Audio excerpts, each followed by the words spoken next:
Sa buhay, hindi araw-araw maganda. May mga araw na parang walang direksyon, parang kahit anong gawin mo kulang pa rin. Pero sa totoo lang, hindi mo kailangang maging okay palagi.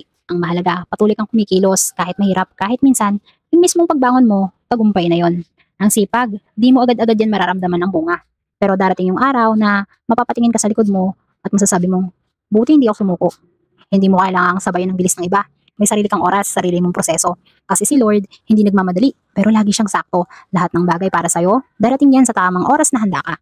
Matutunan mong magpahalaga kahit yung mga maliliit na bagay, yung simpleng kape sa umaga, yung hangin na malamig, katahimikan pagkatapos ng mahabang araw. Kasi pag marunong ka magpasalamat, kahit kaunti, sapat na. At habang natututo kang makontento, mas natututunan mong bumiti kahit may kulang.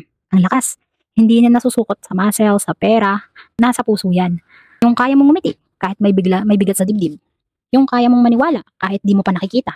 Kasi alam mong sa dulo ng lahat, may sagot siya. At yung dasal mo, hindi nawawala. Baka lang, tinatago pa muna niya para sa ibigay sa tamang oras. Kaya kung napapagod ka man ngayon, hinga muna, dahan-dahan, pero tuloy pa rin.